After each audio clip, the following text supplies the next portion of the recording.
நேற்று நிகழ்ச்சிக்கு உங்களை அன்போடு வரவேற்கின்றோம் நேர்களே. இந்த திருவள்ளுவருக்கு காவி உடை போட்டுட்டாங்கன்ற சர்ச்சை கடந்த சில ஆண்டுகளாகவே வருஷா வருஷம் வந்து போகக்கூடிய ஒரு விஷயமாக மாறிவிட்டது. இது ஒரு திருவள்ளுவர் தினத்துக்கு எப்பயுமே வரும். இன்னைக்கு ஆளுநர் இந்த மே மாதம் 24ஆம் தேதி ஒரு திருவள்ளுவர் திருநாளை அவருடைய ஆளுநர் மாளிகையில் கொண்டாடுகிறார். இது இன்னைக்கு தான் திருவள்ளுவருடைய பிறந்த நாள், வைகாசி அனுஷம் அப்படின்னு சொல்லி அவர் அனுசரிக்கிறார். திருவள்ளுவர் கோயிலுக்கு போகிறார். அப்போது அங்கே அவருடைய அந்த அழைப்புதலில் மீண்டும் காவி உடையில் திருவள்ளுவர் காவி உடை மர உரி ருத்ராட்சம் சகிதமாக அவர் அதில் இருக்கிறார். இப்போ மீண்டும் அந்த சர்ச்சை வெடிக்கிறது.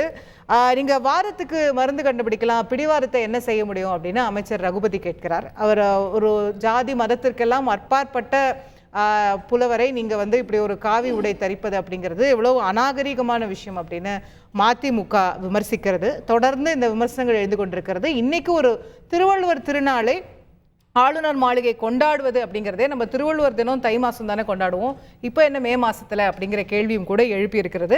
இன்றைய நிகழ்ச்சியில் கேட்கலாம், இந்த வள்ளுவர் குறித்து மீண்டும் இந்த வந்திருக்கக்கூடிய இந்த சர்ச்சை அப்படிங்கிறது இதனுடைய பின்னணி என்ன அப்படிங்கிறதையும் பேசுவோம். நம்மோடு இணையக்கூடிய விருந்தினர்கள் திராவிட முன்னேற்ற கழகத்தின் சார்பில் ஆண்டாள் பிரியதர்ஷினி அவர்கள் இணைகிறார். அவங்க ஏன் காவி உடையில் வந்திருக்காங்கன்னு தெரியல, ஜஸ்ட் ஃபார் ஃபன் மேடம், சீரியஸாக எடுத்துக்காதீங்க. பிஜேபி சார்பில் திரு ஸ்ரீகாந்த் கருணேஷ் அவர்கள் இணைகிறார். நீங்க கருப்பு, இது கருப்பு இல்லை வெள்ளை, ரெண்டு பேரும் மாறி இருக்கீங்கன்னு நினைக்கிறேன். திருவள்ளுவருக்கு அவங்க வெள்ளை போடுவாங்க, நீங்க காவி போட்டிருக்கீங்க. திரு டிடிஎஸ் ரவிச்சந்திரன் அவர்கள் அரசியல் விமர்சகர் நம்மோடு இணைகிறார். அதே போல மதிமுகவின் சார்பில் திரு காரை செல்வராஜ் அவர்கள் இணைகிறார். அனைவரையும் நிகழ்ச்சிக்கு அன்போடு வரவேற்கின்றேன். திரு ரவிச்சந்திரன், சுட சுட ஆளுநர் மாளிகையிலேருந்து வந்திருக்கீங்கன்னு நினைக்கிறேன். இந்த திருவள்ளுவர் விழாவில் கலந்துட்டு வந்திருக்கீங்க இல்லையா, அதனால உங்கள்கிட்ட இருந்து தொடங்கலான்னு. என்ன விழா இன்னைக்கு திடீர்னு, என்ன செய்யறாரு ஆளுநர்? திடீர்னு இல்லை, அது அதாவது வைகாசி அனுஷ்டம்ங்கிறது தான் 400 வருடமாக மயிலாப்பூரில் இருந்து தொடங்கிய ஒரு விஷயம். 40 வருடமாக நடந்துட்டு இருக்கிற இந்த தை மாதம் அப்படிங்கிறத நம்ம சுவாஸ்வதம்னு எடுத்துக்கிட்டோம். ஒரு ஐயப்பன் கோயிலுக்கு போறீங்கன்னு வச்சுக்கோங்களேன், வருஷம் பூரா அவர் ஒரே மாதிரி தான் உங்களை இருப்பார். ஆனால் மகர ஜோதி, அதாவது அந்த ஜனவரி 14ஆம் தேதி மட்டும் அவர் பந்தலராஜனுடைய மகனாக தான் இருப்பார். அந்த ஆபரணம் எல்லாம் போட்டிருப்பாங்க. அவருடைய பிறந்த நாள் அன்னைக்கு அவர் அப்படித்தான் இருக்க முடியும். அதுதான் அதனுடைய நீங்கள் என்னதான் தெய்வம்னு சொல்லி பொதுமறைன்னு பேசிட்டீங்கன்னா கூட, பிறந்த நாள் 6:30 மணிலேருந்து ராத்திரி 1 மணி வரைக்கும் கூட்டம் இருக்கிறதுனால சொல்கிறேன், இல்லைன்னா 10 மணிக்கு முடிஞ்சிடும். அவர் அப்படித்தான் இருக்க முடியும். அதுதான் உண்மையான ஒரு விஷயம். எந்த உடனே அடையாளத்தையும் நீங்கள் மாற்றிட முயற்சி பண்ணக்கூடாது. இப்போ வள்ளலாருடைய நெத்தியை நீங்கள் வெறும் நெத்தியாக காட்டிடலாம். ஆனால் அது வள்ளலாருடைய ரசிகர்களுக்கு, அதாவது பக்தர்களுக்கு அப்படி ஒன்றும் மாற்றத்தை ஏற்படுத்துறாது. ஏன்னா அவனுக்கு தெரியும் குளித்த உடனே என்ன பண்ணணும்னு நல்லா தெரியும். அந்த மாதிரி அடையாளங்களை அழிக்கின்ற வேலைங்கிறது ஒரு 100 வருடமாகவே நடந்துட்டுருக்கு. நான் இப்போ இருக்கக்கூடிய இந்த ஆட்சி அல்லது திராவிட கட்சி அப்படிங்கிற அடிப்படையிலே நான் கொண்டு போகலை. அது முகலாயர் வந்த காலத்திலிருந்தே இந்த அடையாளங்களை அழிப்பதுங்கிறது தெள்ள தெளிவாக நடந்துட்டுருக்கு. என்ன தான் நீங்கள் என்னுடைய அடையாளத்தை அழித்தாலும் நான் அதை காட்டிக்க வேண்டிய நிர்பந்தம் எப்போ எனக்கு வரும்? நான் குளிச்சுட்டேங்கிறது உங்களுக்கு தெரியணுங்கிறதுக்காக நான் பொட்டு வெட்டிட்டேன்னு வச்சுக்கோங்க, அப்போ தான் எனக்கு தெரியணும். ஆனால் எனக்கு தெரியும் இல்லையா?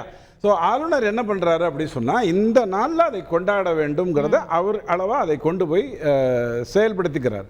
நீங்கள் வேறு நாளை கொண்டு வரலாம். இப்போ கிறிஸ்துவ ஜீசஸ் கிரைஸ்ட் கிறிஸ்மஸ் அன்னைக்கு தான் பிறந்தாரான்னு கேட்டால், இல்லைங்க அன்னைக்கு தான் பிறந்தாருன்னு நாங்கள் நம்புகிறோம், அதோட மேட்ரு முடிஞ்சிருச்சு. அதுதான் கரெக்ட். எக்ஸாக்ட்லி. அந்த மாதிரி ஒரு திருவள்ளுவர் தினம் ஏற்கனவே அரசு சார்பில் கொண்டாடும் போது இது இன்னொரு தினமா அப்படின்னு மக்களுக்கு ஒரு காமன் குழப்பம் வருது. ஒரு குழப்பமும் வராதுங்க. நீங்கள் 2 குவளை இருந்தால் தான் மக்களுக்கு குழப்பம் வரும். அதை ஒழிக்கிறது தான் ஒரு அரசனுடைய வேலையை ஒழிய 2 தினங்கள் இருக்கிறதுனால எந்த குழப்பமும் வராது. ஏன்னா நான் சொன்னேன் இல்லையா, பந்தலராஜனுடைய மகனை தான் நீங்கள் தவசின்னு சொல்கிறீங்க. அது மாதிரி அனுஷ்யம் அப்படிங்கிறதோட அந்த மேட்டர் முடிஞ்சது. இந்த வைகாசிக்கு இருக்கக்கூடிய பாரம்பரியமே தனி. இப்போ இதுதான் திருவள்ளுவர் தினம்ன்றீங்க? அப்போ நான் சொல்லிங்க 400 வருடங்களை ஏன் எல்லிஸ் சொன்னதுலேருந்து, அதாவது இருக்கிறதுலே ரொம்ப அழகாக ஒரு 40 வயதில் இறந்துட்டார், 20 வயதில் இந்தியாவுக்கு வந்தாருங்கிற மாதிரி ஒரு மனிதன். அவர் வள்ளுவத்தை நிறையா படித்தார், பேசினார், எழுதினாருங்கிறதுலேருந்து காலங்காலமாக இருந்துட்டு இருக்கிற ஒன்று. நீங்கள் தெரு பேரில் பொங்கலுக்கு அப்புறம் வருது திருவள்ளுவர் தினம் இல்லையா? எது பொங்கலுக்கு அப்புறம் வருது, அது என்னது? நாம கொண்டாடுகின்ற ஒரு நேரம். இப்போ நானே சொல்றேனே, இப்போ நான் என்னுடைய பிறந்த தினத்தை கொண்டாடுறேன். ஏன் எல்லாருக்கும் ஞாபகம் இருக்கும். ஆனால் என்னுடைய நட்சத்திரம் எனக்கு தெரியும், என்னைக்கு வரும்னு எனக்கு தெரியும். அந்த நட்சத்திரத்துக்கு தான் நான் கோவிலுக்கு போவேன். ஏன்னா ஆளுநர் கொண்டாடுறாரு. ஆமா, வைகாசி அனுஷம்ங்கிறது நட்சத்திரம் தானே, வேற என்ன? வைகாசி மாசம் தான் உங்களுக்கு சங்கரர், ராமானுஜர், புத்த பூர்ணிமா எல்லாமே நல்ல விஷயங்கள்லாம் நடந்ததெல்லாம் அந்த வைகாசி. அதை மறந்துட்டு நம்ம எப்படி வள்ளுவனை கொண்டாட முடியும்? அன்னைக்கு ஒரு நாள் அவன் அவனா இருந்துட்டு போகட்டும் அப்படிங்கிற அடிப்படையில் தான் அவரை உரிமை கொண்டு நான் என்ன பண்ண போறேன்? அவர் ஏதாவது சொத்துக்கு எழுதி வச்சிருக்காரா? சரி, நீங்க கொண்டாடுங்க, உங்க உரிமை என்னைக்கு வேணா கொண்டாடுங்க, பிரச்சனை இல்லை. அந்த காவி உடை போடுறதுல தான் இவ்வளவு சர்ச்சைகள் இது இது தமிழக அரசுல என்ன இப்போ அமைச்சர் கூட என்ன சொல்றாரு, மீண்டும் மீண்டும் நாங்க சொல்றோம், மீண்டும் மீண்டும் அதே தான் செய்வேன்னு சொன்னா நம்ம என்ன பண்ணுவோம்? அதே சர்ச்சையை ஒரு உள்நோக்கத்தோட கிளப்பிக்கிட்டே இருக்கிறாரு. இல்ல, இது மீள்வதற்காக செய்யறதை வழிய மீண்டும் மீண்டும் செய்யற விஷயம் இல்ல. 1969 ஒரு புத்தகம் வெளியாகுது, வள்ளுவர் கிறித்துவரா அப்படின்னு ஒரு புத்தகம் வெளியாகுது. முதலமைச்சர் கருணாநிதி தான் அதுக்கு ஐயா தான் அதுக்கு முகவுரை எழுதுறாரு. அப்ப எழுதும்போது அவர் என்ன சொல்லியிருக்கலாம்? அவர் ஒரு முதலமைச்சர், பொதுவானவர், அப்படித்தானே? தீபாவளிக்கு மட்டும் வாழ்த்து சொல்ல மாட்டேன், மற்றதுக்கெல்லாம் வாழ்த்து சொல்லுவேன், அப்படி கிடையாது இல்லையா? அப்போ அந்த இடத்துல அவர் என்ன சொல்லணும்? ஐயா, வள்ளுவருங்கிறது இப்படி நீ ஒரு மதத்துக்குள்ள கொண்டு வரக்கூடாது, அதை ஒரு மத அடையாளமாக பேசவே கூடாது அப்படின்னு சொல்லியிருக்கலாம். ஒருவேளை தனியாக சொல்லியிருப்பாரோ என்னவோ தெரியாது. முகவரை எடுக்கும்போது என்ன பண்ணிட்டாரு? அந்த வெள்ளை உடை அப்படித்தான் உள்ள வருது. வெள்ளை உடை வர்றதுக்கு பல காரணங்கள் இருக்கு. புடலை மறைக்க வேண்டிய அவசியங்கள் வருகிறது. இதெல்லாம் நீங்க செஞ்சுட்டு போங்க. ஆனால் நாம என்ன பண்ண, அதை ஒரு உதாரணத்துக்கு சொல்றேன். இப்போ அந்த மகர ஜோதி அன்னைக்கு தீபாராதனை காட்டுறதுங்கிறத அந்த ட்ரைபல்ஸ் பண்ணிட்டு இருப்பாங்க. அங்க அந்த மலையில் இருக்கக்கூடிய ட்ரைபல் பண்ணுவாங்க. நீ அவனை போய் எப்படி தடுப்பீங்க? ஏய், நீ டூப்ளிகேட்டு, நீ அதெல்லாம் பண்ணக்கூடாது அப்படின்னு அவனை நீங்க தடுக்க முடியாது. நீங்க தடுத்தாலும் 6:30 மணிக்கு கரும் வானத்துல ஒரே ஒரு நட்சத்திரம், அந்த மகர நட்சத்திரம் மட்டும்தான் தோணும். அந்த அதிசயம் தன்னை போல வந்துடும். அது மாதிரி தான் வள்ளுவம். வள்ளுவத்தில் நீங்க ஒரு விஷயம் சின்ன சின்னதாக சொன்னா நிறைய பேசிட்டு போகலாம். கற்க கசடரை கற்றவை கற்பின்ற ஒரு குரல்ல மட்டும்தான் துணைக்காலே இருக்காது. ஏன்னா படிச்சிட்டீங்கன்னா துணைக்கால் கிடையாதுங்கிறான் வள்ளுவன். நீ படிச்சிட்டீங்கன்னா உனக்கு துணைக்கால் கிடையாதுங்கிறான். ஆனால் அதிகாரம் இருக்கின்றவர்கள் எதை வேண்டுமானாலும் செய்யலாம்ங்கிறதுனால தான் 133 அதிகாரம் எடுத்து கொடுத்தான். ஆனால் இவங்க அதிகாரத்தை அவங்க பயன்படுத்துறாங்க. இருந்துட்டு போட்டோம். ஆனால் நாளைக்கு 100 வருடம் கழிச்சு வள்ளுவனுடைய அடிப்படை அடையாளமான அவன் எந்த மதத்தை சார்ந்தவன், எந்த குலத்தை சார்ந்தவன், எந்த நிறத்தை சார்ந்தவன், எந்த ஊரை சார்ந்தவன்கிறதே நீங்க மறைப்பீங்கன்னு சொன்னா அதுக்கு நீங்க இருக்க வேண்டும்னு மட்டும் ஆசி சொல்லிட்டு விட்டுறேன். மேடம், வள்ளுவரோட அடையாளத்தை நாங்க மீட்டெடுக்கிறோம், ஆளுநர் அதை செய்கிறாரு அப்படிங்கிறாரு. என்ன தவறு காண்றீங்க? ரவி பேசும்போது ஒரு ஆன்மீக சொற்பொழிவுல உட்கார்ந்த மாதிரி எனக்கு இருந்தது. ஆமாமா, உங்க சொற்பொழிவு தான் நான் கேட்டிருக்கேன். ஏன்னா இந்த மாதிரியான ஆன்மீகம், சமயம், மதம், அடையாளங்கள் இதற்கெல்லாம் அப்பாற்பட்டவர்கள் தான் வள்ளுவர், வள்ளலார், தந்தை பெரியார். நம்முடைய தமிழ் சித்தர்கள் எல்லாரும் தந்தை பெரியார் ஆன்மீகத்துக்கு அப்பாற்பட்டவர். அதுல என்ன அவர் கடவுள் இல்லைன்னு சொன்னார். அதுல ஒண்ணும் மாற்று கடவுள் இல்லை. நீங்க வள்ளலாரையும் மற்றவங்களையும் எப்படி? வள்ளலார் இந்த மாதிரியான ஜாதி, மதம், சமயம், உருவ வழிபாடு எல்லாவற்றையும் உடைத்தெறிந்தவர். உருவ வழிபாடு வேண்டாம்னு சொன்னார் மேடம், ஆன்மீகம் வேண்டாம்னு சொன்னார். ஆன்மீக புரட்சியாளர் அவர். அந்த ஆன்மீகத்தை வைத்து ராமானுஜர் புரட்சியாளர் தான். நிறைய புரட்சியாளர் அந்த ஆன்மீகத்தில் இருந்து கொண்டே புரட்சி செய்வது என்பதை இவர்கள் செய்து பார்த்திருக்கிறார்கள். ஆன்மீகம் என்பது கடவுள் வழிபாடு அல்ல, மனிதர்களை போற்றுவது என்று புதிய சித்தாந்தத்தை இவர்கள் அத்தனை பேரும் உருவாக்கி இருக்காங்க. மனிதர்கள் தான் தெய்வங்கள், மனிதர்கள் தான் கடவுள்கள் என்கின்ற புதிய சித்தாந்தத்தை உருவாக்கியவர்கள் தான் இவர்கள் அப்படிங்கறத நீங்க புரிஞ்சுக்கணும். அது மாதிரி வெள்ளுடை வேந்தர்களாக இவர்கள் அத்தனை பேர் இருந்திருக்காங்க. சரி, மீதி விஷயத்தெல்லாம் விட்டுருங்க. நம்முடைய பிரதமருக்கு 2 டேட் ஆஃப் பர்த் இருக்குல்ல. ஒன்னு அபிஷியலா கொடுக்கிறது அவரு, இன்னொன்னு அவங்க ஸ்கூல் சர்டிபிகேட்ல இருக்கிறது படி அவர் இந்த செப்டம்பர்லயே அவருக்கு 75 வயசு ஆகுது.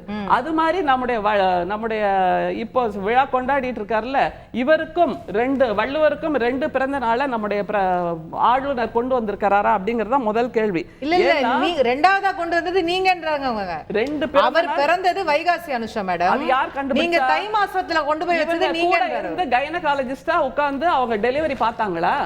டெலிவரி பார்த்துட்டு சொல்றாங்க. தை மாசம் 2ஆம் தேதிக்கு டெலிவரி சிந்தனையாளர்கள் எல்லாம் ஒண்ணு யார் டெலிவரி பார்த்தாங்க மேடம்? சிந்தனையாளர்கள் எல்லாம் ஒண்ணு சேர்ந்து இப்படி இருந்திருக்க கூடும் என்கின்ற ஒரு நிலைப்பாட்டை தமிழ்நாடு அரசே எடுத்திருக்கிறது.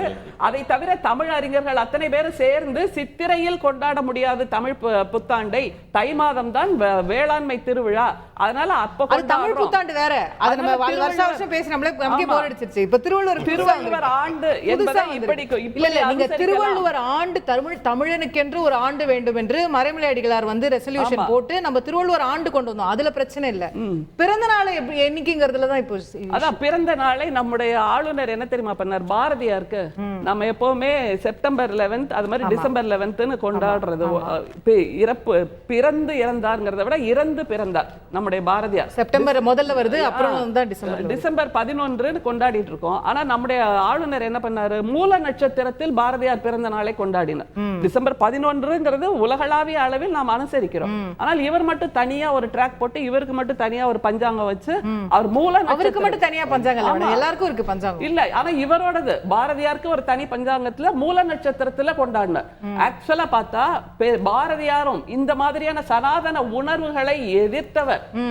நம்முடைய அவர் அந்த பூநூல் போட்டார் இல்லையா வைத்தியலிங்கத்துக்கு, இப்படியான கட்டுப்பாடுகள் இந்த மாதிரியான சடங்குகள் இதையெல்லாம் எதிர்த்தவர் தான் பாரதியாரும். ஆனா அவரையும் கொண்டு போய் நீங்க ஒரு சங்குக்குள்ள அடைக்கிறீங்க. தமிழ்நாடு என்று வரும்போது தமிழ் அறிஞர்கள் அல்லது தமிழ்நாட்டில் இருக்கின்ற மக்கள் எல்லோருமே வெள்ளை வேட்டி அணிவது என்பது இயல்பு. நம்முடைய சபாநாயகர் அப்பாவையா இன்னைக்கு அதான் கேட்டாங்க, ஆளுநருக்கு ஒரு குல்லா போட்டுட்டு அவருடைய மனைவிக்கு ஒரு பர்தா போட்டா நீங்க ஏத்துப்பீங்களா?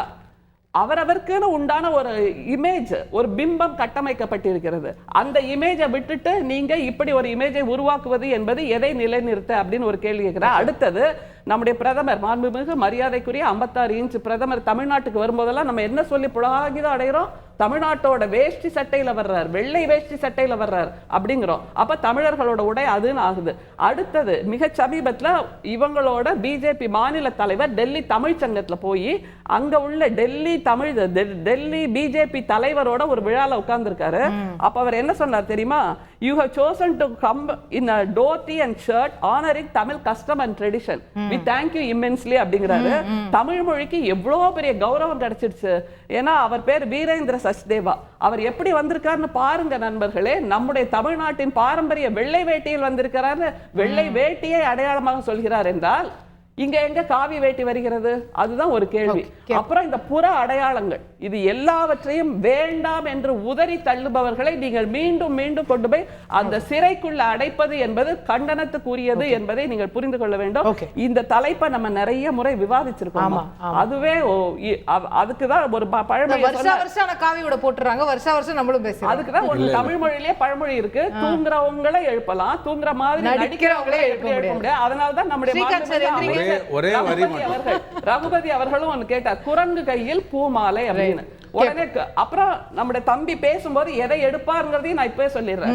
தந்தை பெரியார் திருக்குறளை மலத்தில் ஒப்பிட்டு சொன்னார். அதற்கான பதிலும் என்கிட்ட இருக்கு, அவர் சொல்லட்டும். நான் அப்புறம் ஒரே ஒரு வரி மட்டும் தான், ஒரே ஒரு வரி தான். மற்ற ரெண்டு பேர் இல்ல ஒரே வரி தான். வேட்டினாங்க, அதை பத்தி எனக்கு கவலையே இல்ல. வள்ளுவருக்கு வேட்டி வெள்ளை கலர்லயே போடுங்க. ஆனா பூணலை மறைக்க ஒரு துணியை போட்டீங்களா மேல, அதுக்கு ஏதாவது காரணம் சொல்லுங்க. வேட்டி சட்டை துண்டு நம்முடைய தமிழர்களின் அடையாளம். நம்முடைய மகாத்மா காந்தி இங்க வந்தப்போதான எல்லா உடையும் விடுத்து விட்டு நான் வெள்ளை சேர்க்கிறேன் என்று சொன்னார். என்ன இது வேட்டியும் துண்டும் தமிழர்களோட அடையாளம்? வெள்ளை வேட்டி வெள்ளை துண்டு போட்டா ஏன் சார் கசக்குது உங்களுக்கு? அனைவருக்கும் வணக்கம். இன்னைக்கு ரொம்ப மிக முக்கியமான நாள். பத்திரிகை உலகுக்கு பதியம் போட்ட சீபா ஆதித்தனார் அவர்களுடைய நினைவு தினத்தில் நம்ம பேசுகிறோம். அதில் ஒரு முக்கியமான விஷயம் பேசுகிறோம். எனக்கு ரொம்ப மகிழ்ச்சி. இந்த சர்ச்சையை நம்ம ரொம்ப தேவையில்லாதுன்னு நினைக்கிறேன். ஏன்னா வள்ளுவர் கொண்டாடப்படக்கூடியவரா இல்லையா? கண்டிப்பா ஒவ்வொரு தமிழனும் கொண்டாடப்பட வேண்டிய ஒரு மிகப்பெரிய தெய்வ புலவராக அவரை நம்ம எல்லாம் பார்க்குறோம், ரசிக்கிறோம். நம்ம வீட்டு குழந்தை நம்ம எப்படியெல்லாம் கொண்டாடுவோம். அதாவது நான் பிள்ளை பிராயத்தில் இருந்தப்ப திருச்சியிலலாம் பிறந்த நாளே எங்களுக்கு கொண்டாடினதில்லை. ஒரு ரொம்ப போனால் கோயிலுக்கு போவோம், விபூதி போடுவாங்க, அதோடு முடிஞ்சிடும். ஒரு அரை மணி நேரத்தில் சடங்கு முடிஞ்சிடும். அது ஒரு பெரிய திருவிழாவாக நம்ம நினச்சதில்லை. பிறந்த நாள் அன்னைக்கு இந்த மாதிரி கேக் வெட்டுறது, ஒரு பார்ட்டிங், இந்த மாதிரி சித்தாந்தங்களே இல்லை. இன்றைக்கி மாறி இருக்கு இல்லையா? அதே மாதிரி நம்ம ஒவ்வொருத்தரும் ஒவ்வொரு பரிமாணங்களை எப்படி கொண்டாடணும், யாரை கொண்டாடணுங்கிறது நம்ம விருப்பம்தான். ஸோ என்னுடைய விருப்பத்துக்கு நான் திருவள்ளுவரை எப்படி வேண்டுமானாலும் கொண்டாடலாம். அவருடைய தமிழறிஞர்கள் கூடி ஒரு முடிவு செய்த ஒரு தேதியிலையும் கொண்டாடலாம். அக்கா சொன்ன மாதிரி கைனகாலஜிஸ்ட் எல்லாம் சேர்ந்து கண்டுபிடிச்ச ஒரு தேதியிலையும் கொண்டாடலாம். யாருக்கு என்ன விருப்பமோ கொண்டாடிட்டு போறதுல என்ன வலிக்குதுன்னு நான் கேட்கிறேன். நீங்க இப்ப வாழ்த்து சொல்றது சொல்றீங்க இல்லையா? சனாதனம் வேண்டாம்னு திறந்துட்டு போன ஒருத்தருக்கு நீங்க மறுபடியும் காவி ட்ரெஸ் போட்டு ருத்ராட்சம் போட்டு, ஒரே ஒரு நிமிஷம் அது பதில் வந்துடுறேன். அவங்க சொன்னதுலயே இருக்கு. அவங்களே இந்த கேள்வியை முன் வச்சாங்க. இவங்க எல்லாம் கடவுள் மறுப்புக்கு பெரியாருக்கு இணையா பேசினாங்க. அவர் என்ன 2 விஷயம் சொல்லியிருக்காரு. அதாவது நான் இதை பத்தி பேசினா நம்ம தனி தர்க்கம் வைக்கணும். அவர் பேசுறப்ப இறைவனடி சேராதார் அப்படிங்கிறது தெளிவாக சொல்றார். நீ புண்ணியம் பண்ணாதாண்டா போய் சேருவாங்கிறாரு. இன்னொரு விஷயம் சொல்ற, வானுரையும் தெய்வத்துள் வைக்கப்படும்ங்கிறார். இதெல்லாம் தெய்வத்தை மறுப்பவர் சொல்லக்கூடிய சொற்களா? அவரு அவங்க தெய்வத்தை மறுக்கிறாங்கன்னு சொல்லல, சனாதனத்தை மறுக்கிறாரு. அது எப்படி தெய்வம் என்ன சனாதனம் என்ன? அதாவது ஒரே ஒரு விஷயம், சனாதனம் என்பது இந்த மொத்த சாதிய கட்டமைப்பை ஏற்றத்தாழ்வுகளை அதான் சனாதனத்தின் புரிதல். பேதத்தை வைத்துக் கொண்டு ஆரியர்கள் செய்கின்ற அந்த அடக்குமுறை எல்லாவற்றையும் தான் எதிர்த்தவர்கள். சனாதனத்தின் புரிதல் இல்லாதவர்கள் சொல்றது, அதாவது சனாதனத்தின் புரிதல். சனாதனம்ங்கிறது ஒரு மிகப்பெரிய சப்ஜெக்ட், ஒரு ஆழ்கடல். அதுல இவங்க ஒரு புள்ளி எடுத்துக்கிறாங்க. என்ன எடுத்துக்கிறாங்க? இந்த சாதிய வர்க்க பேதம், ஒருவன் பிறப்பால் உயர்ந்தவன் இல்லை, பிறப்பால் அவனுக்கு உயர்வுகள் கிடைக்கக்கூடாது, பிறப்பால் ஒருத்தன் தாழ்த்தப்படக்கூடாதுங்கிறாங்க. அப்படி பார்த்தீங்கன்னா இந்த சனாதனத்தை முழுமையாக அமல்படுத்துறது திமுக தான். பிறப்பால் மட்டும்தான் மு.க. ஸ்டாலின் முன் வந்திருக்கிறார், பிறப்பால் மட்டும்தான் உதயநிதி முன் வைக்கப்படுகிறார். இதை தவிர வேற என்ன அவங்களுக்கு தகுதி இருக்க முடியுமா? அந்த கலைஞர்ங்கிற அடையாளத்தை மறுத்துட்டு பார்த்தீங்கன்னா பிறப்பின் உரிமையால மட்டும்தான் வர்றாங்க. அக்கா வந்தா கூட எனக்கு சந்தோஷம்தான், ஆனா அதுக்கான வாய்ப்பு கண்டிப்பா வழங்கப்படாது. ஒரு பெண்ணுங்கிறதுனால வழங்கப்படாது, பிற்படுத்தப்பட்டவர்னால. அக்கா என் கருத்தை முடிச்சிடறேன், நீங்க சொல்லுங்க. ரெண்டு விஷயம். இன்னொன்னு, இன்னைக்கு எனக்கு ரொம்ப மகிழ்ச்சி அவங்க பேசுனதுல இன்னொரு விஷயம் சொன்னாங்க. அப்பாவு அவர்கள் முதன்முறையாக இந்த சனாதனத்துக்கு சப்போர்ட்டிவா ஒரு விஷயம் பேசியிருக்காரு. எப்படி சப்போர்ட்டிவ்? ஆமா சொல்லியிருக்காரு, கவர்னருக்கு குல்லாவும் அவர் மனைவிக்கு பர்தாவும் போடலாமா? அப்ப இந்த நாட்டின் தொன்மையான இருக்கிற பெரும்பான்மைக்குரிய மக்களை இந்த மாதிரி மதம் மாற்றுவது தவறுங்கிறத அவர் பேசியிருக்காரு. எவ்வளவு அழகான ஒரு கருத்தை, எவ்வளவு தெளிவான. நீங்க இன்ஃபரன்ஸ் என்னன்னு சொல்லுங்க, இது போடலாமா? அடையாளத்தை என் மேல நீங்க சுமத்த கூடாது. அவர் சொல்றாரு இப்படி எல்லாம் செய்யலாமான்னு ஒரு பதறி போய் ஒரு கேக்குறாரு. அப்ப இன்றைக்கு தான் முதல் முறையா திமுகல இருந்து ஒரு தெளிவான கருத்து வந்திருக்கு. ஒரு பெரும்பான்மை சமூகத்தை சேர்ந்தவங்களுக்கு பர்தா போடலாமா அப்படின்னு அப்பாவும் சபாநாயகர் நீங்க திணிக்க கூடாதுன்றாங்க. அந்த மாதிரி திருவள்ளுவருக்கு அந்த அடையாளம் இல்ல, நீங்க அதனால அவங்க எல்லாம் இயல்பா வாழணும். அந்த மாதிரி நம்ம வந்து பிரச்சாரம் பண்ணியோ வன்மையாவோ திணிக்க கூடாதுன்னு முதல் முறையா கண்டிச்சதை நான் வரவேற்கிறேன், மகிழ்ச்சி அடைகிறேன். அதை நான் என் கருத்தை பதிவு பண்ணேன். கேள்வியா தான் கேட்கிறாரு. அப்ப நீங்க செய்யறதா அதானே? நீங்க திருவள்ளுவர் அவர் ஏற்காத அடையாளத்தை அவர் மேல திணிக்கிறீங்கன்றது அவங்களோட. எங்க வீட்டு பர்த்டே பார்ட்டிக்கு எங்க வீட்டுக்கு வேண்டிய நீங்க திமுக போதா திருவள்ளுவர் எல்லாரோட அப்படி இல்ல. நான் வந்து என் விருப்பத்துக்கு நான் அலங்காரம் பண்ணீங்க. இப்ப கோயிலுக்கு போறீங்க, முருகன் எல்லா நாளும் ஒரு ஆண்டி கோலத்துல ஒரு நாள் இருக்கார், இன்னொரு நாள் ராஜ அலங்காரத்துல இருக்கார். அது தப்புங்களா? ஐயோ ஒரு கோமணத்தோட தான் நிக்கணும் ஆண்டி கோலத்துல பழனியில சொல்லுவீங்களா? ஏன் ராஜ அலங்காரம் பண்ணீங்கன்னு கேட்பீங்களா? ஏன் ஆசை, நான் பன்முகத்துல பாக்குறேன் அவரை. என் திருவள்ளுவனை நான் விதவிதமாக பார்க்க மகிழ்ச்சி அடையல. உங்களுக்கு என்ன வழி? அவங்களுக்கு பிடிச்ச மாதிரி மாடர்ன் Dress போட்டு விட்டா சும்மா இருக்கீங்க? இல்ல. இப்ப முருகனுக்கு நீங்க அந்த மாதிரி செய்ய முடியுமா? இறை அதனாலதான் தெய்வ திருமேனியோட அவர் ஒப்பிட்டேன். நீங்க வேற லெவலுக்கு போறீங்க. எப்படி வேணா பண்ணிக்கலாம் அப்படின்னா எப்படி வேணான்றதுக்கு அந்த மாதிரியான வன்மையான எண்ணம் வந்து திராவிட சிந்தனை தான் அந்த மாதிரி வரும். பொதுவான இறை சிந்தனை பற்றாளர்கள் அந்த மாதிரி நினைக்க மாட்டாங்க. தமிழ் சிந்தனையுடைய நல்ல சிந்தனையுடையவர்கள் அப்படி நினைக்க மாட்டாங்க. இன்னொரு மிக முக்கியமான இந்த ஒரு இடத்துல நான் ஒரு பதிவு செய்யணும்னு நினைக்கிறேன். அதாவது வள்ளலார் ஆகட்டும், வள்ளலாரோட முதல் பாடலே அவர் எழுதினதே உரிமையுடன் எனது திருவடி நினைக்கின்ற உத்தமர்தம் உறவு வேண்டும்னு முதல்ல கடவுளோட திருவடியை தொழுதுதான் முதல் வரியை எழுதுறார். ஸோ இவங்க எல்லாரும் என்ன சொல்ல வந்திருக்காங்கன்னு கேட்டால், இந்த நாட்டில் இவ்வளவு சிறப்பாக மக்கள் சுபிட்சமாக வாழ்ந்ததுக்கு மிக முக்கியமான காரணம் என்னன்னா, இந்த நாட்டில் சனாதனம் இருந்தது, தெய்வ நம்பிக்கை இருந்தது. இதை ரெண்டும் நீங்கள் பிரித்து பார்க்கவே முடியாது, இத்தனை கட்டுக்கோப்பாக இருந்ததுக்கு. அதனால இந்த வரிசையில் வந்த தெய்வ புலவர் திருவள்ளுவரையும் அவருடைய பிறந்த நட்சத்திரத்தில் அவர் கொண்டாடுறாருன்னா, அவர் கொண்டாடுறது இன்னொரு முக்கியமான விஷயம் சொல்றேன். நான் வந்து பாரதிய ஜனதா கட்சியின் ஸ்போக்ஸ் பர்சனாக தான் பேசுறேன். கவர்னருக்கும் எங்களுக்கு வக்காலத்து வாங்குறதுக்கு வேண்டிய அவசியமும் இல்லை, இதுவும் இல்லை. அவசியம் இல்லை. அவர் அந்த மாதிரி செய்யறது இல்லை. திருவள்ளுவருக்கு காவி உடைய போட்டு பிஜேபியோட சித்தாந்தத்தை திணிக்கிறார். நல்ல வேளை நீங்க இந்த கேள்வி கேட்டதுனால தெளிவுபடுத்துற வாய்ப்பு இருக்கு. நாங்க ராஜ்பவனோட ஸ்போக்ஸ் பர்சன் கிடையாது கண்டிப்பாக. ஆனாலும் நான் என்ன கேட்கிறேன்னா, அவர் அந்த மாதிரி கொண்டாடுறதுனால எந்த விதத்துல தமிழுக்கு ஒரு இழுக்கு, அதாவது அவர் எப்பவுமே தவறாதான் பார்க்கப்படுறார். இழுக்கு இல்லைங்கிறத தாண்டி பிஜேபி சித்தாந்தத்தை திணிப்பதற்கு இப்படி எல்லாம் ஒரு சிம்பாலிசமா யூஸ் பண்றாரு. திருவள்ளுவர் வந்து இந்து முனிவர் இப்படி எல்லாம் சொல்லி உங்க இந்துத்துவத்தை இங்கே திணிக்க முயற்சிக்கிறார்ன்றது அவங்க குற்றச்சாட்டு. இல்ல நான் ஒரே ஒரு ஃபைனல் கருத்தை சொல்லிடுறேன். அக்காக்கு தெரியும், இந்த திருவள்ளுவருங்கிறது ஒரு கற்பனை ஓவியம் தான். இப்ப இருக்கிறது இந்த ஓவியம் கற்பனை ஓவியம் தான். அவங்க கேட்ட மாதிரி அவர் வாழும் காலத்துல யாரும் பக்கத்துல இருந்து பார்த்ததில்லை. இவங்க சொன்ன மாதிரி தமிழறிஞர்கள் எல்லாம் அந்த அவருடைய கருத்துக்களில் ஊறி திளைத்தவர்கள் எல்லாம் எத்தனை தெய்வங்களை பற்றி பேசியிருக்காரு, நம்ம வாழ்நிலை தத்துவங்கள் எவ்வளோ சொல்லியிருக்காரு அப்படிங்கிறதெல்லாம் வச்சு அவர் இப்படித்தான் இருப்பார்னு ஒரு கற்பனை பண்ணியிருக்காங்க. அவர் வரைஞ்சதே பாருங்க, அந்த ஜடாமுடியும் தாடியும் வந்ததுக்கு அப்புறமே தமிழ் சித்தன் தானே, தமிழ் முனி தானே, தெய்வ புலவன் சமண முனிவரா கூட இருக்கலாம்ன்றாங்க. இருக்கலாம். நான் அந்த ஆர்குமெண்ட்குள்ள போனா வேற எப்படி கருத்து பேதங்கள் போகும். இந்த மாதிரி போய்கிட்டே இருக்கிறப்ப அப்ப இருக்கிறப்பவே அவர் நல்ல சனாதன மரபு சார்ந்த இந்த தெய்வ தன்மைகள் பொருந்தியவராக வேணுகோபால் சர்மா அவர்கள் வரைந்தார்கள். அப்ப வரைஞ்சப்ப தமிழக அரசும் அப்போதைய முதல்வர் அண்ணாதுரை அவர்களும் ஏற்றுக்கொண்ட ஒரு ஓவியம். அந்த ஓவியம் இந்த மாதிரி விபூதி பட்டை எல்லாமே வெள்ளை ட்ரெஸ்ல இருந்தது கண்டிப்பாக கிடையாது. இதெல்லாம் பிற்காலத்தில் அண்ணன் சொன்ன மாதிரி, ரவி அண்ணா சொன்ன மாதிரி, இந்த மாதிரி மற்றவங்கெல்லாம் தங்கள் மதத்தையும் மற்ற சாயல்களையும் திணிக்க வந்தபோது அந்த ஆடை ஆவணம், நான் என்ன சொல்றேன், ஒரிஜினலி இதே திமுக அமைச்சரவை, இதே மக்கள், தமிழக மக்கள் ஏற்றுக்கொண்ட ஒரு முதல் ஓவியம், ஒரு பெரிய அறிஞரால் வரையப்பட்ட ஓவியம், மூத்த தமிழறிஞர்கள் ஒப்புதல் கொடுத்த அந்த ஓவியத்தை ஏன் சிதைக்கிறீங்க? இப்ப உங்க கருத்துக்கு ஏன் மாத்துறீங்க? எல்லாராலையும் ஏற்றுக்கொள்ளப்பட்டது எது நீங்க சொல்ற ஓவியம்? எனக்கு அண்ணாதுரை அவர்கள் ஆட்சிக்கு வந்த உடனே சேர்ந்தது early 60s.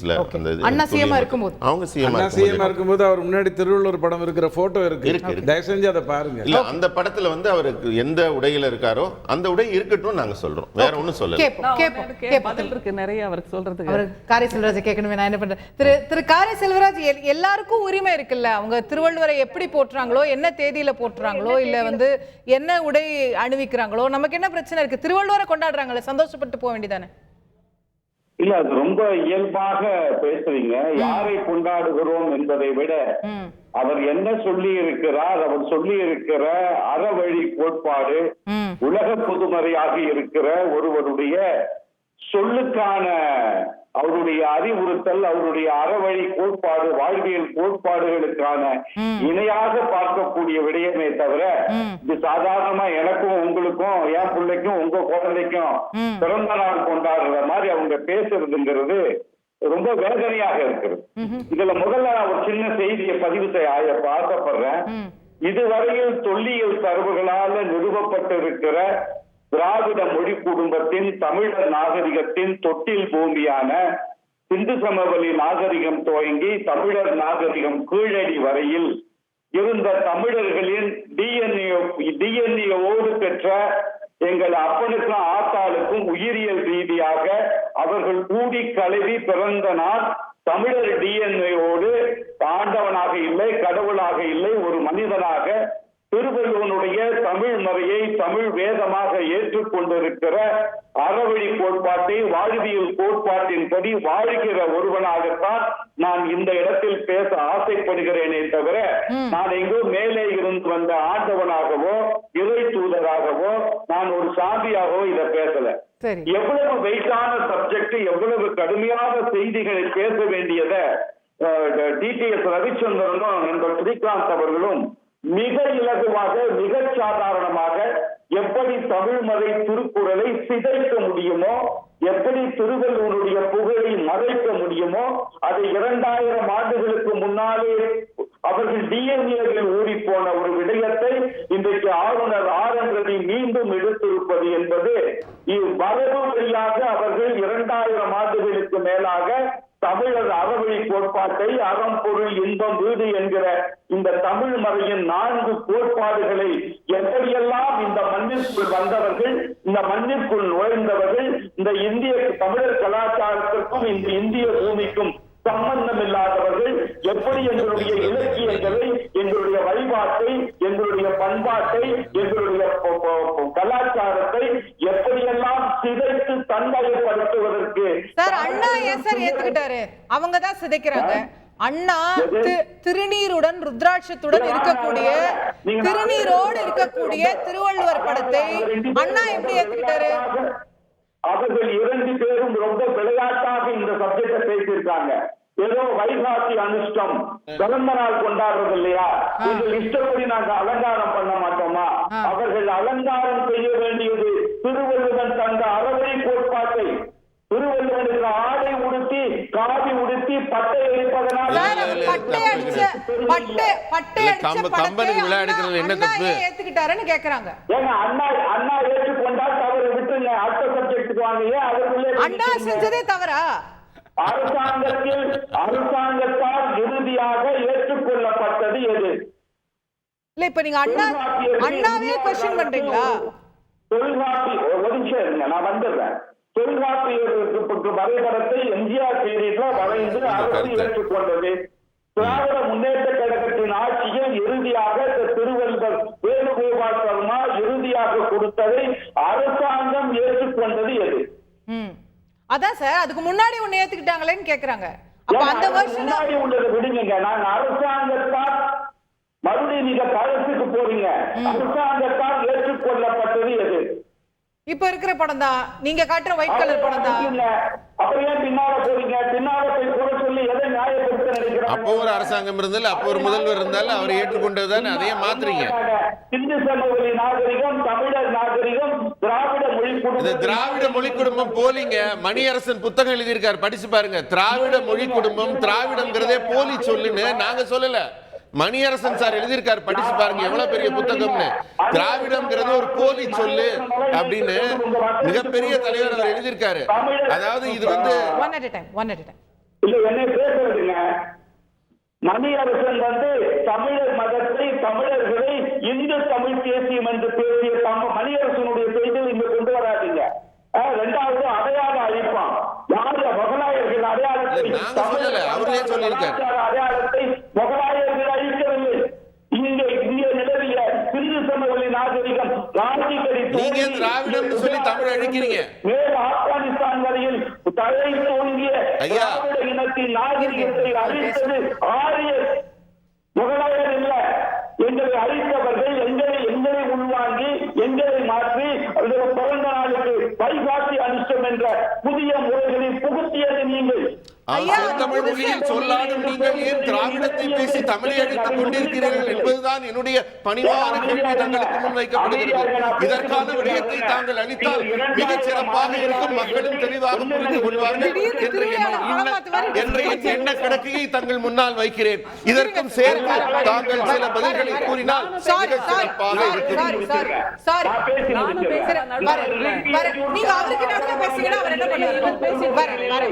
அவங்களுக்கு பிரச்சனை இருக்கு, அவங்களுக்கு பிரச்சனை இருக்கு. நாங்கள் ரிக்கையும் சாம அதர்வன வேதங்கள் தமிழர் வேதம் இல்லை, என்பது திருவள்ளுவர் என்று சொல்லுவது அவர்களுக்கு பிரச்சனை இல்ல. திரு செல்வராஜ் இல்ல வைகாசி அனுஷம் போடுவதில்லை, பிறந்த நாள் கொண்டாடுவதில்லை இல்ல இல்ல. அதுதான்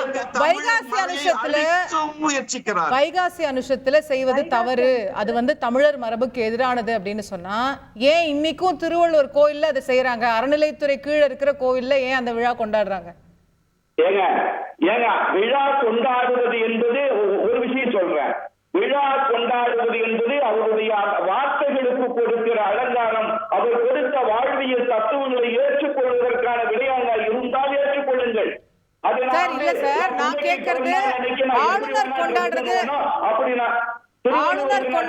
தவறுன்றீங்க சார். நம்ம அறநிலையத்துறை கோயில்ல கொண்டாடுறாங்களேன்னு கேக்குறேன் சார். ஏங்க அது கொண்டாடுறதுங்க, அவங்க காவி உடை போட்டாங்களா சார்? கோவில் சார், அது கோவில் தீபாராதனை எல்லாம் காட்டுறாங்க, பூஜை எல்லாம் பண்றாங்க சார். வழிபாட்டு முறைகள் என்பது ஒவ்வொருவரும் ஒவ்வொரு தினத்தில் செய்வது என்பது அழிக்க நினைக்கிறார்கள். நீங்க அதை புரிஞ்சுக்கல.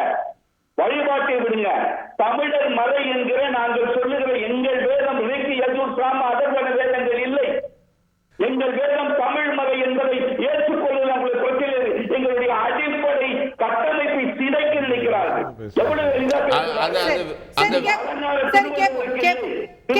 சொன்ன அறக்கோட்பாட்டிலிருந்து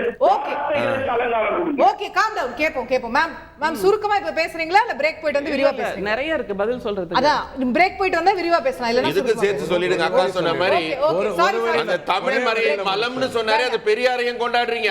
அவரை தரத்த வேண்டியதானே? சொன்னாங்கல்ல, நீங்க கேட்பீங்க. இல்ல அவர் சொல்றாருல்ல, எங்களுடைய மறைன்னு உணர்ச்சி பிளம்பா பேசுறாரு. அந்த மறையத்தான மலம்னாரு பெரியார், அவரையே தலையில தூக்கி வச்சு கொண்டாடுறீங்க.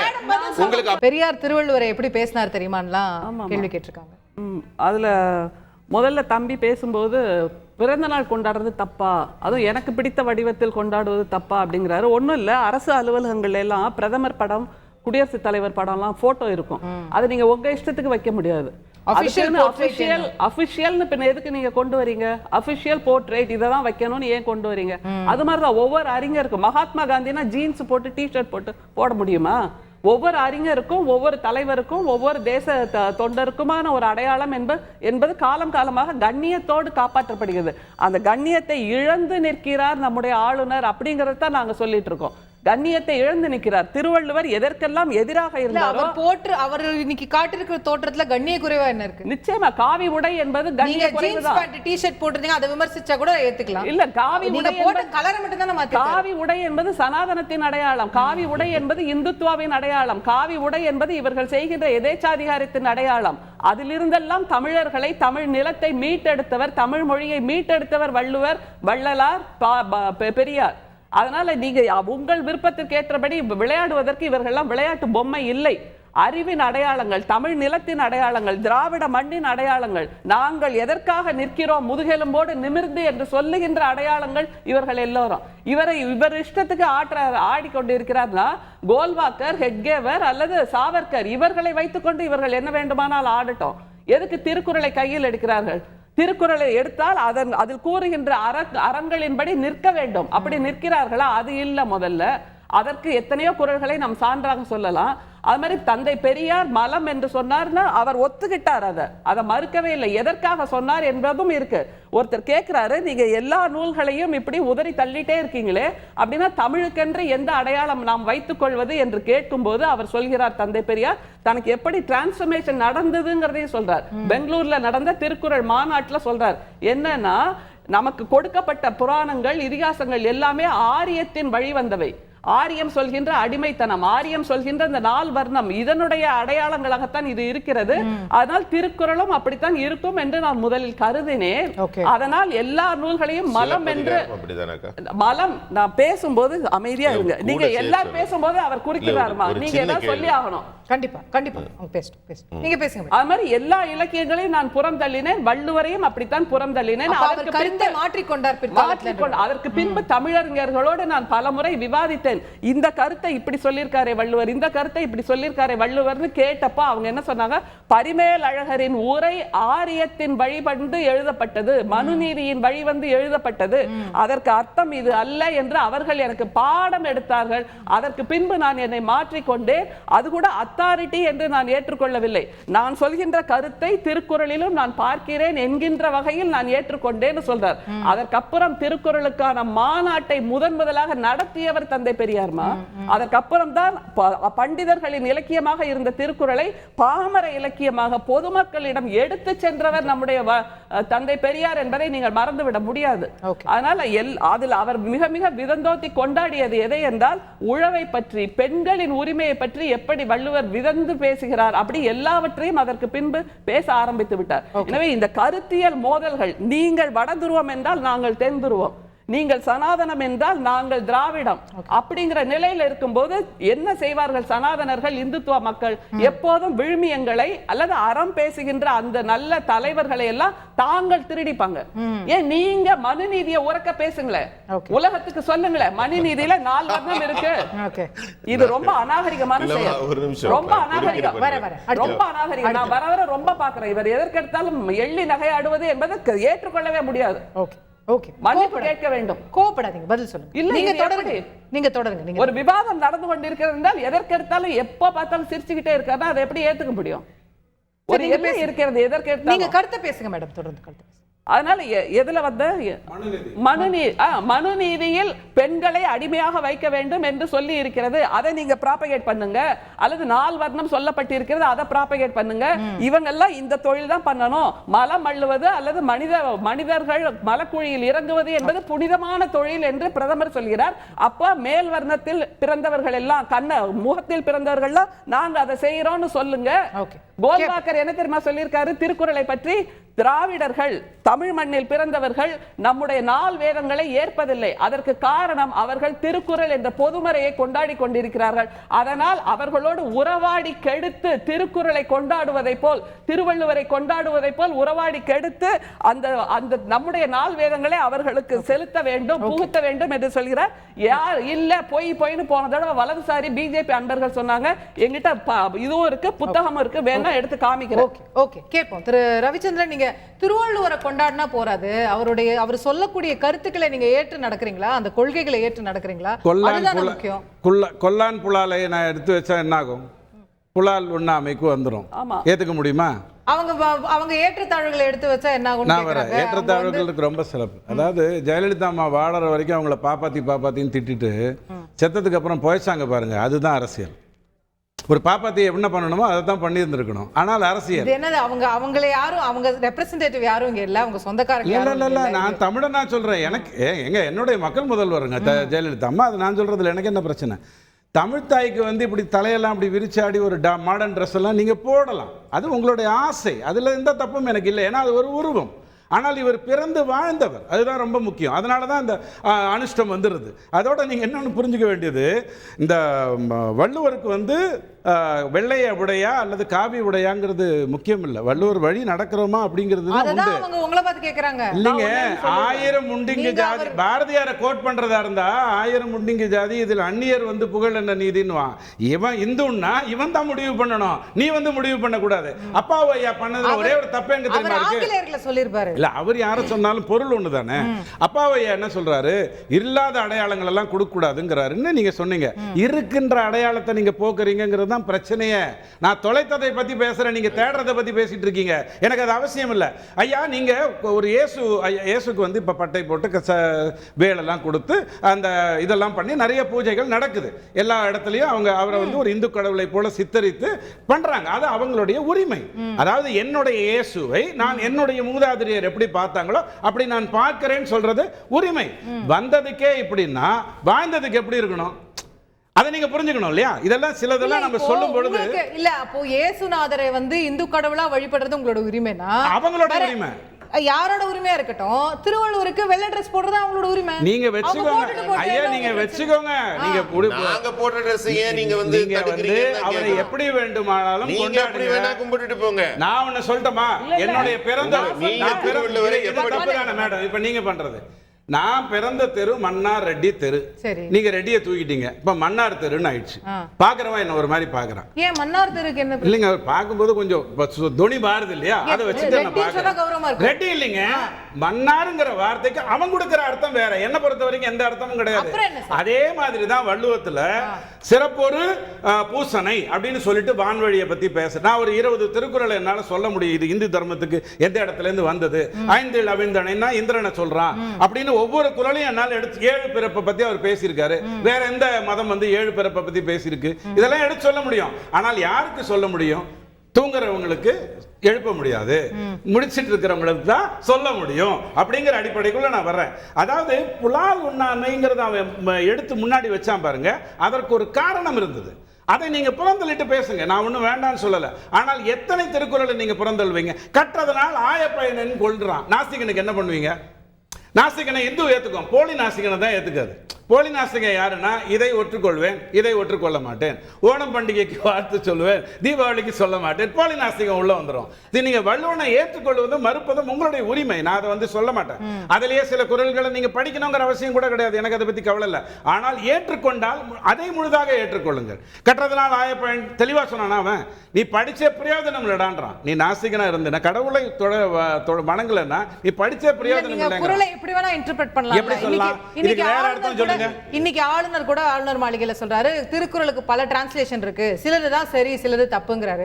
நீங்க எதை சரின்னு சொல்றீங்களோ அவர் குறிப்பா போப்ப சொல்றாரு. போப் சும்மா சொல்லிட்டு போல, இயேசு கிறிஸ்து பிறந்து 800 ஆண்டுகளுக்கு பிறகுதான் வள்ளுவர் வந்துட்டாருன்னாரு. நானும் போய் கார்பரேஷன் ஆபீஸ்ல பர்த் சர்டிபிகேட் தேடுறேன், அந்த மாதிரி எதுவுமே இல்ல.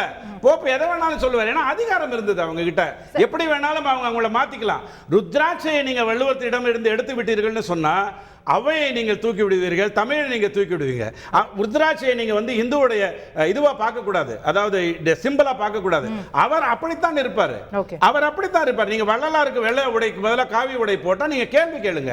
ஏனால் அவர் வெள்ளை உடையோடு தான் வாழ்ந்தார். இன்னைக்கு கூட ராஜ்பவனுக்கு போங்க, எல்லா சிலையும் மஞ்சள்ல இருக்கும். திருவள்ளூர்தும் மஞ்சள்ல இருக்கும், கருணாநிதி பிடிச்ச கலர். ஆனா வள்ளலார்து மட்டும் வெள்ளை கலர்ல இருக்கும். ஏன்னா அதை அப்படித்தான் நீங்கள் எடுத்துக்கொள்ள வேண்டும். அதாவது ஒரு பர்ஃபெக்ஷனுக்குள்ள வரீங்கன்னா, நேர் லைனுக்குள்ள வரீங்கன்னா நேர்கோடாக தான் இருக்கணுமே ஒழிய சாஞ்சி கிஞ்சி போயிடக்கூடாதுங்கிறத தெளிவா புரிஞ்சுங்க. அபிஷியல் போர்ட்ரை பத்தி பேசுறீங்களே, ஜெயலலிதா அம்மாவுடைய திருமணிட்ட அந்த ஒரு இதோட தான் அவங்க கொடுத்தாங்க. அதுதான் அவங்க அபிஷியல் போர்ட்ரைட். அவங்க கொடுத்தாங்க. சீஃப் மினிஸ்டர் இருந்தப்போ அரசாங்கம் வெளியிட்ட அபிஷியல் போர்ட்ரைட் அவங்க கொடுத்தாங்க. நீங்க மாற்ற முடியாதுல்ல. நான் சொல்லிறேன், அவங்க கொடுத்தாங்க அப்படிங்கிறதுனால நீங்க மாற்ற முடியாது. வள்ளுவர் எங்க இருந்து வந்து கொடுப்பாரு? அரசாங்கம் கொடுத்தது. வள்ளுவர் எங்க இருந்து? சார், சீஃப் மினிஸ்டரோட அபிஷியல் போர்ட்ரைட் அரசாங்கம் வெளியிடுகிறது சார். அவங்க தனிப்பட்ட முறையில அவங்களோட Facebookல போய் போடல. அரசாங்கம் வெளியிடுறது அவங்க கிட்ட இருந்து வாங்கி, ஏனா அவங்க நம்ம முன்னாடி வாழ்ந்தது ஆத்தென்டிகேட்டட்ல. அண்ணாதுரை அவர்கள் வெளியிட்டதுன்னா அரசாங்கம் வெளியிட்டது ஆத்தென்டிகேட்டட். மாத்திச்சல. இப்படி அப்படி நாளைக்கு மாத்திக்கோங்க. அப்படி பார்த்தா நாளைக்கு நீங்க மாத்திக்கோங்க. நாங்க வந்து மாத்திக்கிறோம் சார். அப்படி பார்த்தா சரி, அப்ப நாங்க வந்து மாத்திக்கலாம்ல. 19 இல்ல ஒரு நிமிஷம். நெறியாளர் எனக்கு நல்லா சொல்லுங்க. அண்ணாதுரை இது போட்டு வச்ச திருவள்ளுவர் படத்தை காவிய நீக்கி, ருத்ராட்சம் நீக்கி, விபூதியை நீக்கி நீங்க விதவை கோலத்துல உட்கார வச்சிருக்கீங்க அவங்கள. சரி, தவறான வார்த்தைக்கு வாங்கிக்கிறேன். ஓகே, வெள்ளை உடையில உட்கார வைக்கிறீங்க. அதுக்கப்புறம் உங்க ஆட்சியில அது சாத்தியம்ங்கிறீங்க, மக்கள் மேண்டேட்ல வந்திருக்கோம், நாங்க ஏத்துக்கிறோம், அதனால பண்றோங்கிறீங்க. திரும்ப நாங்க ஆட்சிக்கு வந்தோம் மாத்திக்கலாம் தானே? மாத்திக்கலாம் தானே? இப்போ மாற்ற வேண்டியது வள்ளுவருடைய கலர் இல்ல, ஆட்சியை தான்ற நிர்பந்தத்தை கொண்டு வராதீங்க. உங்க ஆட்சி வரப்ப நீங்க மாத்துங்க, எங்க ஆட்சி வரப்ப நாங்க மாத்திக்கிறோம், அவ்வளவுதானே. ஒன்னு சொல்றேன் தம்பி, வந்து நீங்க உங்க ஆட்சி மாத்துறதுக்கு திருவள்ளுவர் என்ன சார்? ஏன் கை வைக்கிறீங்க? ஒரிஜினலி அவர்கள் உங்க கட்சியின் மூத்த தலைவர் கொண்டு வந்த படத்தை அப்படியே வச்சுக்க வேண்டியதுதானே. அதை ஏன் மாத்துறீங்கன்னு தான் நான் கேக்குறோம். ஏன் மாத்துறீங்க? அதை ஏன் மாத்துறீங்க? ஒரே ஒரு வரி நான் மட்டும் சொல்லி முடிச்சிடுறேன். ஒரே வரி தான், சிம்பிளா முடிச்சிடுறேன். இது ரொம்ப முக்கியமான வரி. பிறப்போக்கும் எல்லா உயிருக்கும்னு சொல்றதோட வள்ளுவத்தை நிறுத்தாதீங்க. அதுக்கு அடுத்த வரி சொன்னீங்கன்னா தான் மனுஸ்மிருதி வரும். அதுக்கு அடுத்த வரி சொன்னீங்கன்னா தான் மனுஸ்மிருதி உள்ள வரும். அதை முதல் வரியோட நிறுத்தாதீங்க. அதான் அவங்க என்ன கேக்குறாங்க, நீங்க மனுஸ்மிருதியை கொண்டாடுங்களே, நீங்க அதை போய் ஏன் திருவள்ளுவர் மனுஸ்மிருதி கொண்டாடப்பட வேண்டிய ஒன்றுதான். ஆனால் அதில் நாங்க யாரும் தப்பாவே சொல்லலையே. ஆனால் பிஜேபி மனுஸ்மிருதி தினம் கொண்டாடுங்க. இந்த பாருங்க, மனுஸ்மிருதிங்கிறது கொண்டாடப்பட வேண்டிய தினம் தான். நீங்க அதுல பெண் சம்பந்தப்பட்ட விஷயத்தை மட்டும் பார்க்கறதா இருந்தா கிறிஸ்துவத்துல கருக்கலைப்பு தவறு. அப்ப அதை நீங்க ஒத்துப்பீங்களா? ஒவ்வொரு மதத்திலையும் அவங்க ஒரு சித்தாந்தத்தை கொண்டு வருவாங்க, நாம விமர்சிக்க கூடாது. அவங்க கருக்கலைப்பு தப்புங்கறாங்க, நீங்க ஒத்துப்பீங்களா? அத ஓகே, கேப்போ திருக்காரி செல்வராஜ். சொல்லுங்க சார். உங்ககிட்ட இருந்தா நீங்க பேசலாம். ரொம்ப நேரமா நீங்க பேச முற்பட்டீங்க. அதாவது ஒரு பேசின வரைக்கும் டிடிஎஸ் ரவிச்சந்திரன், ஸ்ரீகாந்த் பேசின செய்திகள் எல்லாம் பார்க்கிற பொழுது எப்படியெல்லாம் திருவள்ளுவரை, திருக்குறளை, தமிழ்மறையை சிதைக்க முடியுமோ, காலில் போட்டு மிதிக்க முடியுமோ அந்த அளவுக்கு தான் அவங்க வார்த்தைகளை பயன்படுத்தி லாபகமாக அந்த மறையை மறைப்பதற்கு முயற்சி செய்கிறார்கள் என்பதுதான் வெளிப்படையான உண்மை. இதுல நீங்க முக்கியமாக பாத்தீங்கன்னா, சாதியற்ற மதமற்ற நிலையில் இருந்து அறம் போதித்து இது உலக பொதுமறை என்கிற நிலைக்கு ஒரு நூல் சென்றிருக்கிற பொழுது எல்லா சமயத்தை சார்ந்தவர்களும் மதத்தை சார்ந்தவர்களும் எந்த நாட்டினராக இருந்தாலும் ஏற்றுக்கொள்ளக்கூடிய கருத்துக்கள் இருக்கிற உலகத்திலேயே உன்னதமான நூலாக போற்றப்படுகிற திருக்குறளை அந்த இடத்தில் தான் வைத்து பார்க்க வேண்டுமே தவிர இவர்கள் வாதத்திற்கு, இவர்கள் வழிக்கு, இவர்கள் பிறந்த நாள் கொண்டாடுவதற்கு, இவர்கள் மதத்தை தூக்கி பிடிப்பதற்கு, அந்த மதத்தினுடைய அடையாளத்தை திருவள்ளுவருக்கு கொடுத்து பார்ப்பதற்கான விளையாட்டு பொருள் இல்லை தமிழ்மறை திருக்குறள் என்பதை அவர்களுக்கு நான் உணர்த்த விரும்புகிறேன். திரு செல்வராஜ், நீங்க விவேகானந்தரை ஏற்பீங்க தானே? நீங்க விவேகானந்தரை ஏற்பீங்க தானே? ஏங்க, நான் விவேகானந்தர் விவாதம் வருகிற பொழுது நம்ம அப்ப ஏற்றுக்கலாம். இல்ல விவேகானந்தர் அனைவருக்கும் பொதுவான கருத்துக்களை சொல்லி இருக்கிறார் தானே? விவேகானந்தர் இந்து மதத்தையே எடுத்து பேசி இருக்கிறார். ஆனா அவர் காவி உடை போட்டிருந்தாருன்றதுக்காக அவரை நிராகரிக்கிறோமா நம்ம? இல்ல, காவி உடை இல்ல. காவி உடை என்கிற அடையாளம் என்பது விவேகானந்தருடைய ஆரம்பகட்ட அடையாளம். அந்த அடையாளத்தை யாரும் மாத்தல. நான் மாற்றிடுவாப்போ விவேகானந்தருக்கு வெள்ளை உடை அணிந்து விடவா? அததான் அவங்க சொல்றாங்க, நீங்க திருவள்ளுவருக்கு செஞ்சிருக்கீங்கன்னு குற்றம் சாட்டுறாங்க. மறுபடியும் சொல்றேன், அரசாங்கத்தால் ஒண்ணுங்க, சிந்து சமவெளி நாகரிகம் 1920 தான் உருவானதா? 13,200 ஆண்டுகளுக்கு முன்னால் உருவான ஒரு நாகரிகத்தை பற்றி நான் தெரிந்து கொண்டது 1920-22க்கு பிறகு. இது ஏன் உங்களுக்கு முன்னாலே தெரியல கேட்கிற கேள்விக்கான பொருள் இல்லை. விவேகானந்தருடைய அடையாளத்தை நாங்கள் மாற்ற நினைக்கவில்லை.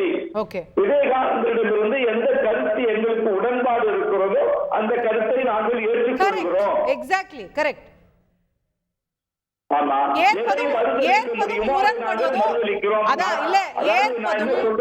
உலக பொதுமறையை ஏற்பதும் மறுதளிப்பதும் அதை கடைபிடிப்பதும் கடைபிடிக்காமல் இருப்பதும் உருவத்தை பொறுத்து இல்ல, சொல்ற கருத்துல தானே இருக்கு. திருக்குறளை யாராவது மாத்தி நான் அதைத்தான் சொல்ல வரேன்.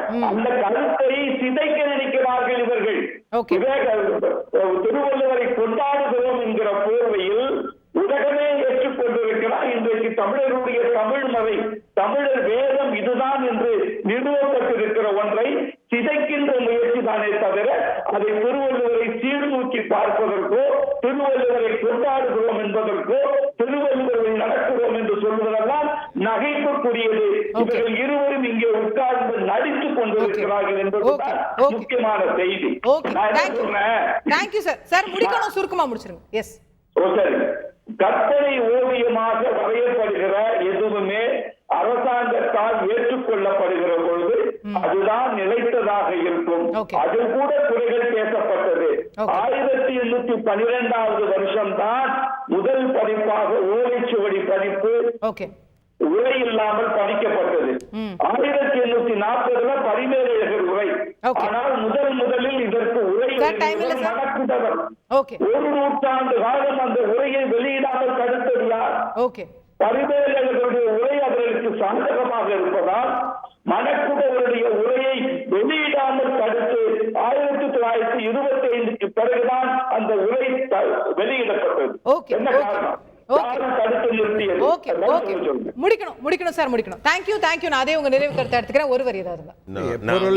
எனக்கு ஒரு செகண்ட் ரவுண்டே வரல. எப்பொருள் யார் யார் வாய் கேட்பணும்னு வள்ளுவன் சொன்னா, மெய்ப்பொருளை மட்டும் கண்டிங்கன்னா பிரச்சனை இல்லை, அதுல பொய்ப்பொருளை கொண்டு வந்தீங்கன்னா தான் பிரச்சனை ஆயிடும். அதை குரல்ல கொண்டு வராதீங்க. அதாவது நான் ரொம்ப சுருக்கமா சொல்றேன் இறுதி கருத்து. ஆளுநர் அவர்கள் இன்றைக்கு திருவள்ளுவரை கொண்டாடி இருக்கிறார், தெய்வமாக வழிபட்டு இருக்கிறார், அவருடைய பெருமைகளை பேசியிருக்கிறார்.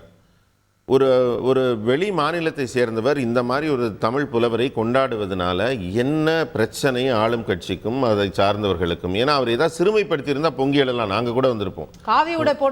அதெல்லாம் இல்லை, அவரை கொண்டாடுகிறார். நீங்கள் ஒரு விஷயம் யோசிக்கணும். இப்போதான் அவர் பேசினார், மூச்சு முட்ட அவர் கருத்தியலை பாருங்கள், விவேகானந்தருக்கு ஆடை என்னவாக இருந்தால் நாங்கள் கருத்தை பார்க்கிறோம், எண்ணத்தை பார்க்கிறோம். எண்ணத்தை தானே பார்க்கணும், எதுக்காக நீங்கள் உருவத்தை பார்க்குறீங்க? அது மேலே இருக்க நீங்கள் எந்த அளவு நீங்கள் யோசிச்சிங்கன்னா அந்த காவியை மாற்றி வெள்ளையாக்கி இருப்பீங்க. அப்போ உங்களுக்கு ஏதோ உறுத்துது, நீங்க பார்க்கல. அப்படி இருந்தா கல்லுண்ணாமை பத்தி பக்கம் பக்கமா எழுதின திருவள்ளுவர் காலத்துல நீங்க தனி மனிதனே குடிக்க கூடாதுன்னு சொன்ன இடத்துல அரசாங்கமே ஆட்சி நடத்துறப்ப நீங்க என்னத்த கருத்தியல் எடுத்துக்கிட்டு இருக்கீங்க? எல்லாத்துக்கும் மேல சகோதரி பேசினாங்க, பெரியார் திருக்குறளை மலம் என்று சொன்னதுக்கான ஒரு விளக்கத்துல ஒரு வரி கூட விளக்கம் வரல. திருக்குறளுக்கு எப்பவுமே அவர் தான், அவர் குழப்பவாதி, அவர் குழப்பவாதி. எல்லா கருத்தையும் மாறுபடுவார், எல்லாத்தையும் சொல்லுவார், இதையும் சொல்லுவார், அதையும் சொல்லுவார். அதனாலதான் கலைஞர் அவர்கள் கூட சட்டப்பேரவையில ஒரு தீர்மானம் நிறைவேற்றினார், பெரியார பிடிச்சி ஜெயில போடணும். அதனால கலைஞர் அவர்கள் உலகமே உருண்டை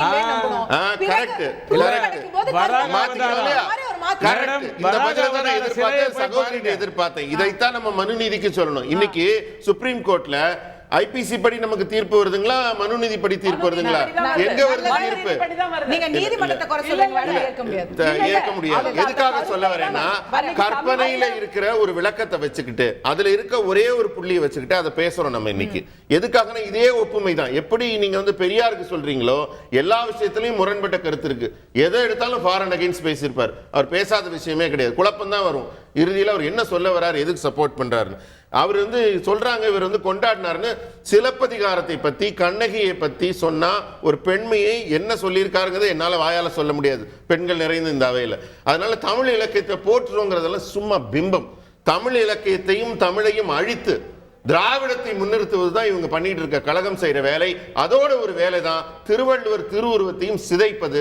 இதை நாங்கள் எதிர்க்கிறோம், கண்டிக்கிறோம். திராவிடம் என்பதுதான் சமநீதி, சமூக நீதிங்கிறத முதல்ல மனசுல வச்சுக்கணும். அடுத்தது வள்ளலார பத்தி சொன்னார். வள்ளலார பத்தி சொன்ன ஒருமையுடன் உத்தமர்தம் உறவு வேண்டும் அப்படின்னு அது முதலாம் திருமுறையில சொன்னது. 6ஆம் திருமுறையில வள்ளலாரும் மாறி நிற்கிறார்.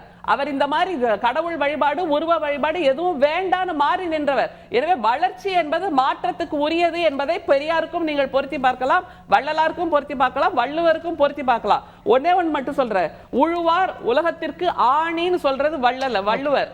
ஆனால் நம்முடைய உழவர்கள் அங்கே 100 நாள் போராட்டம் நடத்திட்டு இருக்காங்க. அவர்களோட பாதையில ஆணிய போட்டது நம்முடைய பிரதமர்.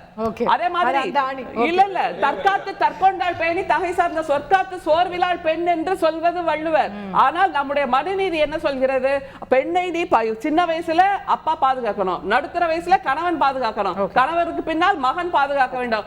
எல்லா காலத்திலும் பெண் என்பவள் மயக்கத்துக்கு உரியவள் என்று சொல்கிறது மனுநீதி. ஆனால் திருவள்ளுவர் பெண்ணை உயர்ந்த சக்தியாக போற்றுகிறார். ஒரே ஒரு ஃபேக்சுவல் எரர். உலகம் உருண்டைன்னு நீங்க சொல்லிட்டு அதுக்கப்புறம் தட்டைன்னு நீங்க சொல்லிட்டு இருந்திருக்கலாம். வராக அவதாரத்துல நீங்க எந்த சிலையை வேணாலும் பாருங்க, உலகம் உருண்டையா தான் இருக்கும். நிகழ்ச்சியை நிறைவு செய்தாக வேண்டும். திருவள்ளுவருக்கு எந்த உடை அணிந்திருந்தாலும் அவருடைய அடையாளம் திருக்குறள்ல இருக்கு. அதை நம்ம அனைவரும் படிப்போம், போற்றுவோம். நிகழ்ச்சியில கலந்து கொண்டு கருத்து தெரிவித்த 4 நன்றி. பார்த்த உங்களுக்கும் நன்றி நேயர்களே.